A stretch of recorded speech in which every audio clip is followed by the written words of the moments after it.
Good day, viewers. Pwalpar here, coming at you with another vlog. Be sure to check the description in today's video if you're one of my subscribers for a special invitation to be part of Walter's gang.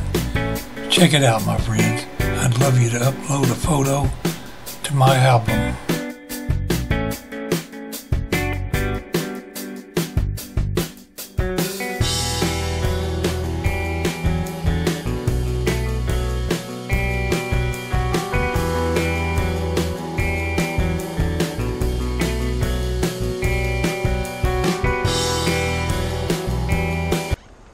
Well, boys and girls, it is a pretty day in Georgia. My first day out of the house in a week. The wind's probably going to affect this video. I can see the trees blowing. Came out to do something. Temperature is 36, which probably seems warm to you Eskimos up there in Michigan, Minnesota, and all places north. Oh, George, the shade tree fix-it man, up there at sub-zero temperature, out there on New Year's Day, welding his mailbox back up where somebody run it over. I've had mine knocked down a couple times. That's a pain in the tail. My railroad switch stand was broken about 5 different pieces when a guy ran over it. I welded it all back together. There'll never be a working switch stand again. Hey, UPS, I live here. I know you're bringing me something good. I got my little skull cap on and my headband today to hold my GoPro. We're going out here to the garage and run my lawnmower long enough to shut off the gas and get the gas out of the carburetor. I put it away without doing that, and I don't want to have trouble starting it come spring. Speaking of the cold, old Ron up there at Wallace Place 66, he out there barbecuing on the grill, 10 below zero, no shirt, no coat. Boy, them Yankees are tough. Frost coming off his breath, cooking steak. I believe I'd stay in the house and throw it in the toaster oven. A couple comments here. I can't open the car. She's got it locked. But she's been parking this thing in the garage, and if you remember, I had trouble with mice.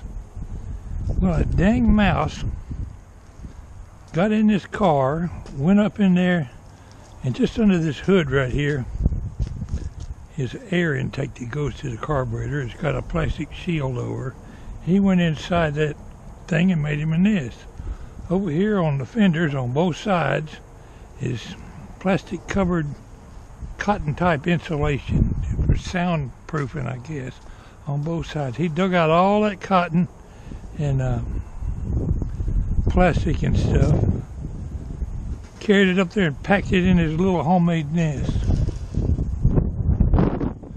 I wound up taking half this molder apart, including the air intake, to get all the insulation out of the whole way. I even had to take the air filter out.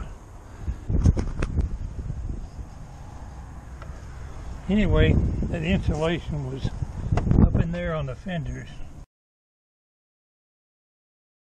I don't know if the camera shows or not. We had to take all of this off. This nest was up in here. He packed this thing full all the way up into here. We spoiled this day by moving the car out of the garage.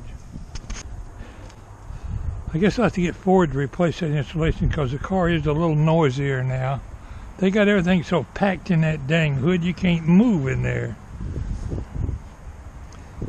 Anyway, she's leaving the car outside for the first time. She's always kept it in the garage, and I can't get out here to get the mouse gone in this kind of weather. Let's get this lawnmower job done. It's going to be a fairly short vlog today. I thought about running all my lawnmowers and stuff in here.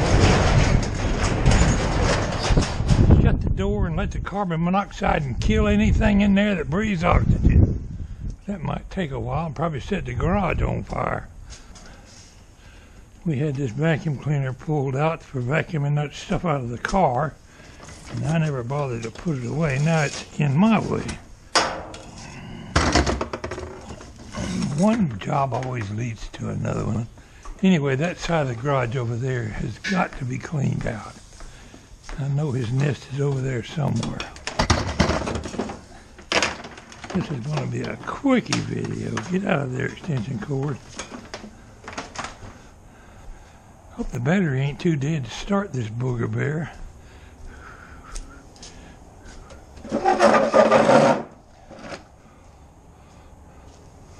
Gotta be able to get to the shut-off valve. Where is that shut-off valve? Down in there somewhere. There it is. Alright, first let's get her running, then shut her down. Anything smart enough to build him a cotton line nest ain't a stupid critter. Anyway, I got off track with my conversation. Let's just hurry up and get this done. I already had the valve shut off on my wood chipper. I think the generator's shut off too. Uh-oh. Battery might be dead.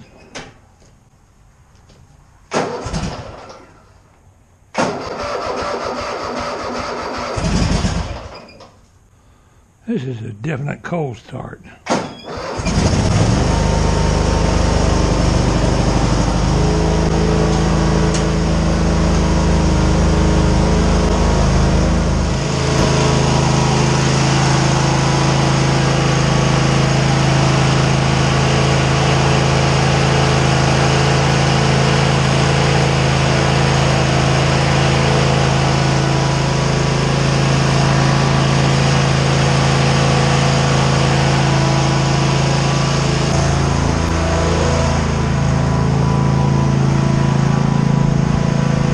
Let me get out here in the fresh air. No, it's really a pretty day here in Georgia.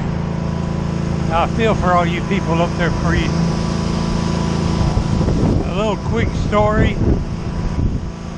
I grew up in Florida.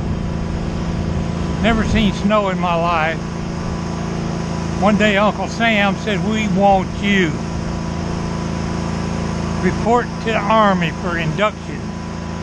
And hell no, I ain't going to no army. Them boys over there running around the jungle having to dig foxholes and stuff. I'd much rather ride around on a big boat. I wouldn't join the Navy. Said, "You ain't getting me, Buddy Rowe." A lot of my buddies went to Vietnam, didn't come back.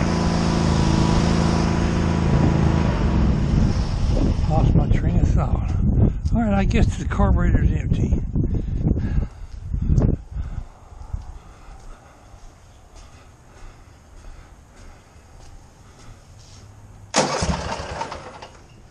Pull the choke up.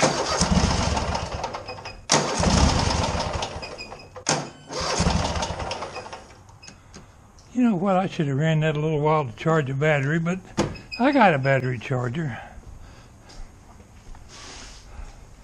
Alright, maybe that carburetor won't get all dried out.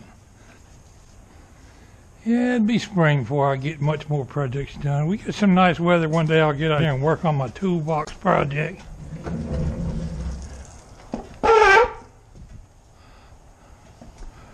Back to my story. Anyway, I was young and never seen coal. Joined the Navy in December of all months. They sent me to Great Lakes, Illinois, which is about far up there as you ever want to go. I get off the airplane in a short little windbreaker jacket. It wasn't half as thick as this thing I'm wearing here. Didn't even have a liner.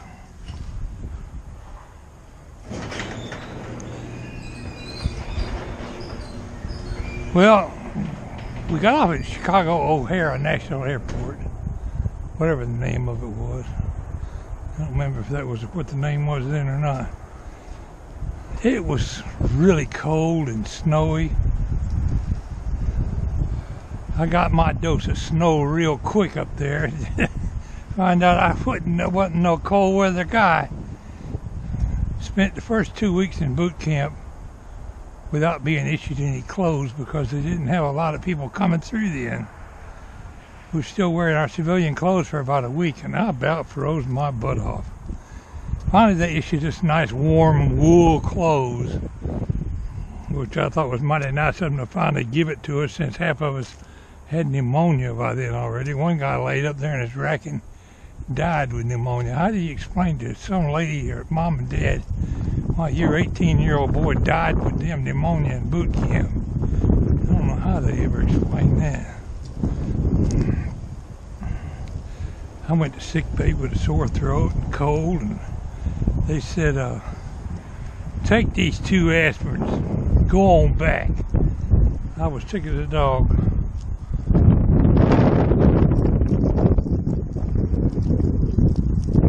Anyway, the temperature was like 20 below zero.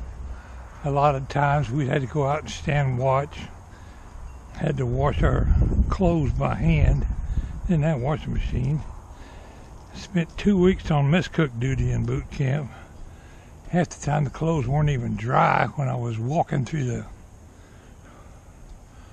cold and ice to get to the chow hall or marching or wherever we were going. We had to take our clothes outside and put them on a line, which is getting off the subject. But you tie your clothes on there with a clothes stop, which is a string about that long. You didn't have clothespins. You wouldn't think wet clothes would dry in a freezing weather, but they will. Anyway, not much of a vlog today. We're going to go to town, find us something for dinner. Since I was wrong in being so nonchalant about consuming so much red meat, I've had too many people suggest I not do it because of my gout condition. And it's improving, but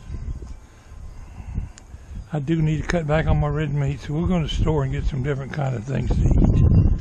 Froggy, is your butt froze yet? Anyway, y'all, thanks for listening in.